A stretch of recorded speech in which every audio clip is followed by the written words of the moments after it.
When we think of a city of music in UK, Liverpool is the first city which comes to most of our minds. It's just not as advertised and as portrayed as like Liverpool was with the Beatles. In fact, Birmingham, the second largest city of UK, is known as the birthplace of heavy metal music. I think it's all down to the fact that, this is where heavy metal started. We're going on a journey of exploring the roots of world-famous band Black Sabbath to see how their music influenced nowadays generation. The first band I ever listened to was Black Sabbath, and that was due to me dad. Birmingham, city of 1,000 trades, city of industry, factories and poverty, city of rock and heavy metal music. During 1960s and 1970s, legendary bands have been formed such as Black Sabbath and Judas Priest. Majority of them grew up just in the earshot of factory sounds. Well, there's a number of reasons why Birmingham was the centre of heavy metal, or really the main home of heavy metal. When you talk to the bands, they'll say that they were working in factories and the foundries. And in those days, the factory foundries, you'd hear the every day, all day, just the rhythms of the forges and the big machinery, making these just rhythmic banging and noises. So there's a sense that their work surroundings played a huge role in that, that continual heavy metal bashing.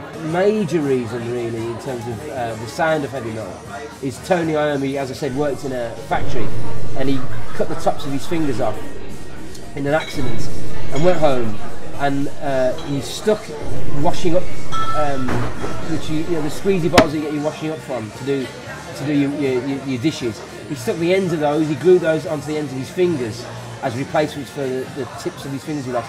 And he played music, the guitar with that, and that gave it a very distinctive sound. So there's a different sorts of reasons why the sound, certainly Black Sabbath and heavy metal, was around Birmingham that time. John Michael Osborne, or to the rest of the world known as Ozzy Osbourne, is one of the key figures that Birmingham is particularly proud of. Lodge Road, number 14. That's the house where Ozzy spent the most of his childhood. I think I can still feel the spirit of heavy metal. The godfather of heavy metal was born on the 3rd of December in 1948 in Aston and attended primary and secondary school in Perry Bar. Now we are walking down the Albert Road, the one that Ozzy used to take every day to his primary school.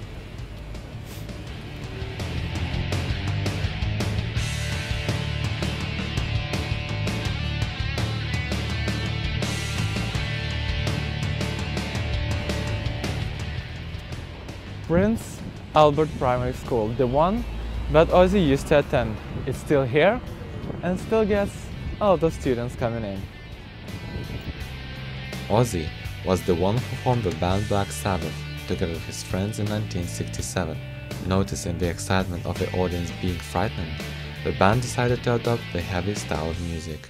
I would start a history of Black Sabbath with the point at which the four of them got together. So the first time the four members of the band actually played together, and that would have been round about late summer 1968, when Tony Iommi, who was the guitarist, and Bill Ward, the drummer, teamed up with Ozzy Osbourne on vocals and Geezer Butler on bass. So it was two pairs of lads coming together, and they played together for a little while.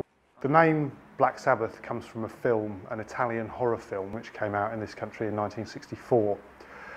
And I think in particular Geezer Butler was the member of the band who was the most widely read. And he had seen this name Black Sabbath around on cinema posters and probably seen a book of it and probably seen it in magazines and so on. And to him it just seemed like a good name, and when they adopt that identity of Black Sabbath, things started to, musically, it all started to fit into place for them. I'm now standing next to the Crown, which is considered to be the most historical venue in Birmingham, due to its legend in the past. They say Ozzy Osbourne used to spend most of his time here hanging out and performing in the room upstairs.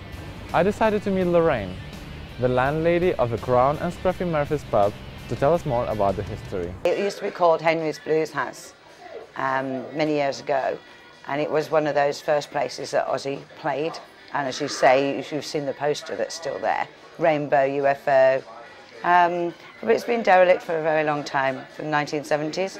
And people have tried to get it sorted so that we could refurbish it and get it back to the original, but it's all down to the brewery and they're not forthcoming with any money at the moment, so that's a shame. You were showed where the bare knuckle boxing ring used to be. That finished in the 1930s, 1940s. The actual building was a hotel at some point. And then obviously, as I say, in the late 1960s and 70s, that room on the right-hand side where the boxing ring used to be was left, and they concentrated on the room where you saw the posters, built the stage, etc., etc. And Henry's Blues House was sort of born, and it lasted for X amount of time. And then I said it was taken over from the skinheads and the punk venue and the mods downstairs, and the upstairs was left and it's been derelict ever since. Nowadays, most rock and heavy metal fans gather to this place called Scruffy Murphy's. It's been one of the best rock pubs in UK since its opening in 2001, and now it's the only rock pub left in Birmingham. The main idea, I guess, originally it was called the Pen and Wig before Scruffy Murphy's, and the proprietors, when they took it over, Lorraine and Paul, who are still the original bosses now, they realised obviously that a lot of local metalheads were hanging around in here, so they just mainly decided to turn it into a metal pub. We try to embrace like as much as we can in terms of what's going on in Birmingham metal-wise, and bringing in fans from, you know, we'll do after parties and pre-parties for all the metal shows that go on in Brum. We're just trying to continue and let people know that this is where it all started, and just trying to keep Birmingham on the map, I guess, in terms of the heavy metal map, if you like. Scruffy Murphy's is a perfect place for bands to perform and showcase the talent and music. One of them is a band called Diamond Lil from Wolverhampton. The new version of a band was formed in 2010 by the combination of previous members Harry and Jamie, coming into contact with Midlands hard rock singer Ellis. Despite having problems with the first drummer, Diamond Lil managed to find Austin, who brought energy and freshness to the band. Since then, Diamond Lil has been playing all over the country and even produced a video clip. Well, my name's Jay, I play bass and do background vocals for Diamond Lil. I'm Harry, I'm the lead guitarist. I'm Ellis, I'm the lead singer of Diamond Lil. My dad actually came up with the name. The story of what he told me was that it was probably a complete lie. It's probably wrong. I hope not. Yeah, because it was quite cool. Was that it was a prostitute in the Western age, and what she'd do, she'd sleep with the cowboys or whatever, and then she'd kill them afterwards, and so I was like, it's quite cool, sorting out prostitute. So as you know, Birmingham is a birthplace of heavy metal music. Has this influenced you as a band? Yeah, definitely. I mean, the first band I ever listened to was Black Sabbath, and that was due to my dad. And from a musical standpoint as well, some of the techniques that I use when I'm playing bass, I attribute a lot of that to Geezer Butler from Black Sabbath. It was a massive, massive influence for myself and for the rest of the band, I think, too. Well, like a lot of bands that are like, or all of us, like, everyone's been influenced by Black Sabbath, in my opinion. I mean, at the time when Black Sabbath came out, there was nothing else like them. Everything was quite happy. It was like Mud, Slade was around, you know, even earlier than that, it was all very happy, sort of psychedelic rock.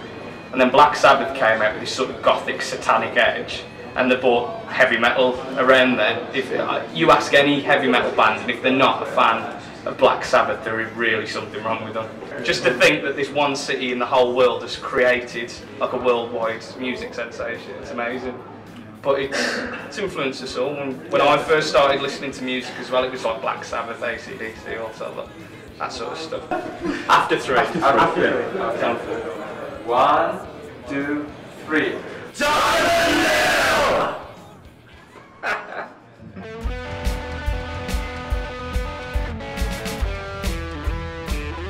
Birmingham, city of 1,000 trades, city of diversity, cultures, and music.